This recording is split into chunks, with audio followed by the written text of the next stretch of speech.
So we've just finished the Triple G Derevyanchenko fight. Here's my summary of it. I thought Derevyanchenko won. I thought he won by 2 rounds. I can see the scorecard at 114, 113 Triple G. I think that's close enough for you to kind of see how you could get there. I can't see how anyone can get to 115, 112. I just can't see it. I think that's really, really harsh to Derevyanchenko. Triple G is one of my most favorite fighters. I'm a big Triple G fan, and I'm telling you, Derevyanchenko won that fight. Around the ring, Dan Rafael had it for Derevyanchenko with 1 round. DAZN obviously had it for Derevyanchenko for 1 round.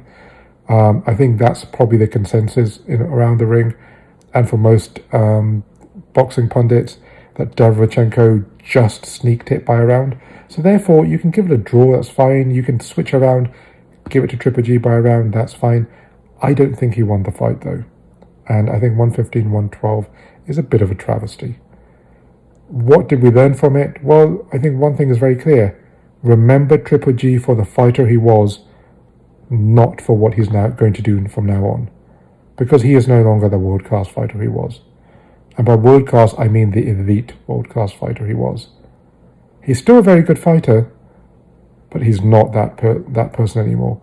I was surprised at his lack of stamina and how he couldn't get the punch output where he needed it to be. And it happened in the last fight, and I thought, well, maybe it's a bad performance. It's happened twice in a row now, and it's clear he's growing older. He doesn't have the ability to consistently maintain the punch output which he needs to maintain. That's the first thing. The second thing is, he fought CANELO twice, and CANELO is probably one of the best body punchers of all time. And Derevyanchenko hurt him more to the body than I've ever seen Triple G get hurt before. And that's also a sign of age and slowness. When you start really getting hurt to the body, you're slowing down, you're getting old. You know, your feet aren't as quick as they used to be. You're not as nimble as they used to be. You're too stationary. You're getting hit on the body. And your body, after all the wars, can't take the body punches in the same manner as they could. And so he hurt Triple G really badly in this fight. Derevyanchenko hurt him really badly in the body. That's one of the reasons why actually Derevyanchenko dominated him in the middle rounds. From round 3 to about round 10, I think I gave Triple G maybe 1 or maybe 1 round. I think maybe 1 round. I mean, I gave him rounds 11 and 12, but after round 9, I had him needing a knockout. So yeah, I definitely thought he lost the fight. So what do we do now? I also think, well, I think the third CANELO fight, there's no point having that fight. Because CANELO would destroy him to the body. And from the last 2 fights, I've seen Triple G has slowed down. Now, on TV, Triple G has always looked a little bit slow on his feet. But if you see him in person and you see him live, you realize that actually he's really, really good at cutting off the ring, getting people against the ropes, and throwing his bombs. Today's the first time I saw him unable to cut off the ring. And that was the Triple G hallmark. He's never been a Billy Joe Saunders or Demetrius ANDRADE or those kind of fighters. He's never been a slick boxer, although he does have a world-class jab, or he did have a world-class jab. He's never been, you know, the really slick, you know, fleet-footed fighter. But he always had the ability to cut off that ring and to surprise you, and you always thought he was on you all the time. He lacked that today. I think in the middle rounds, he actually got bullied by Derevyanchenko. Derevyanchenko answered all of his punches and then hit him some more. So I was really surprised by that. I thought maybe the last fight, you know, Triple G had a bad performance. I think this fight proves he's on the downward side. He really is. So what do you do now? I don't think he wins against any of the elite middleweights anymore. Billy Joe Saunders will absolutely run rings around him. I mean, I think it's a mismatch, to be honest. Billy Joe Saunders will not let Triple G land a punch. It's a mismatch now. Triple G is too slow, can't cut off the ring like he used to, and Billy Joe Saunders will just beat him up for 12 rounds, take it on points, and a very wide unanimous decision. I don't think he beats Demetrius Andre either. I think Andre beats him. Andre's going to be too sick for him too. So Buba's going to be too sick for him. So I think Triple G loses that. He also definitely loses the third Canelo fight. Canelo will probably stop him this time. And if I was Canelo, I'd want that third fight now. I'd be like, this is my chance. I can have the third fight. I can stop him and stop anyone ever talking about what happened in the first or second fight, whether Canelo won or lost, because I'm actually going to stop Triple G. And I think he can do it. I think it hurt him to the body. Rounds 8-9, he stops Triple G. If you look at what Derevyanchenko did to Triple G today, if that was Canelo, Canelo would have stopped him. Derevyanchenko is not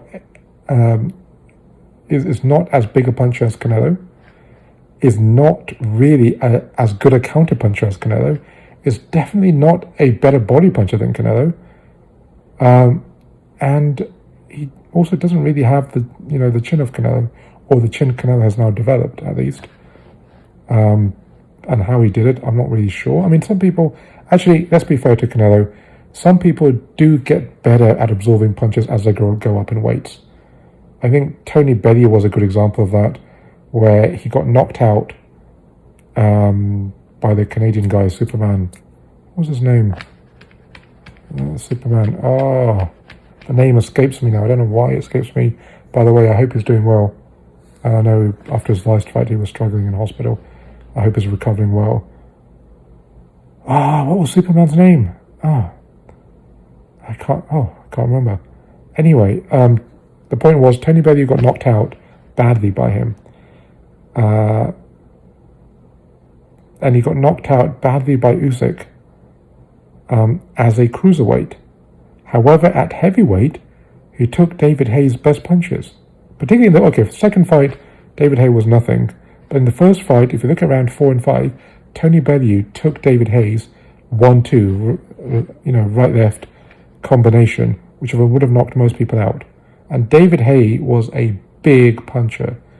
Even a half, a sort of partial leg David Haye is a big puncher. Oh, excuse me. So, some people, so let's give Canelo a bit of credit and give him the benefit of the doubt. Some people do get better absorbing punches as they grow up in weight. And maybe that's what's happened to Canelo. But, at the moment, from what we've seen, Canelo also has a better chin. So Canelo will destroy Triple G. Going back to the point, Canelo will destroy Triple G. So he can't win that. So what happens with Triple G now? I wouldn't mind seeing a rematch of this fight. I think in the rematch, Triple G loses, to be honest. Or maybe he just gets one great performance out of himself and beats Derevyanchenko in the rematch. And then maybe he can just go on his swan song and call it a day, or maybe have one more fight and call it a day. But I wouldn't, if I was him, I would not fight Boo Demetrius Andre. I would not fight him. I would not fight BJ Saunders. I would not fight Canelo. I know it's going to be good money. I would not do those fights because I know I'd get beaten and I would get embarrassed. And so there's no point doing that. So there you are. That's our summary of today. Again, Triple G, remember him for what he was, not what he is now, and not what he's going to do from now. And, I will always be a fan of Triple G. I will always be a fan, because for me, Triple G was one of the most exciting fighters I've seen in my era. His Lemieux fight, his Lemieux knockout, some of his other knockouts, you remember them. They were great fights. I still go back and on the archives and watch some of his fights. And he was a terror. For a while there, he was the most avoided person in the division because he was knocking everyone out. I think Daniel Jacobs was the first one who took his punches, got knocked down once, took his punches, and made a fight of it. Canelo first fight, I still thought Triple G won. And Canelo's second fight, I thought Canelo started to bully him a bit there. And although Triple G, came up with a bit of a last hurrah in the last 3 rounds, in the middle rounds, I think Canelo bullied him a little bit. And then in the last 2 fights have been not very good. So that's where we are. So yeah, great fighter, just a very good fighter anymore. He can probably still beat most second-tier world-class fighters in the middleweight division. So if he stays away from the top 3, and top 4. Maybe just the top 3, actually. He can probably beat everyone else. And maybe that's where he goes. Now, the problem you have, though, is that DAZN's paying him a lot of money. It's a 6-fight contract. He's done 2 fights. He's got 4 more fights to go. DAZN want to get their money back. They are not going to let him have 4 fights with sort of world-class-ish opponents. They are going to want him to be in the mega fights because they want their money back. They're not paying him a guaranteed sort of 8, like they did for today, 7.5 million per 7.5 million in shares and equity of DAZN. That's like $15 million to fight, second-tier world-class fighters. That's not what's happening. And so that's the problem with Triple G, where I think he can probably get away with 1 fight and maybe the rematch with Derevyanchenko would make sense and DAZN would accept that. But after that, DAZN would want a big fight. And if Triple G has a big fight, he's going to get beaten, and he's going to get beaten convincingly. And that will be the end. So I don't even see him going through the rest of the 4 fights with DAZN. I think he has 2 more fights left. And I will watch both of them because I'm a huge fan.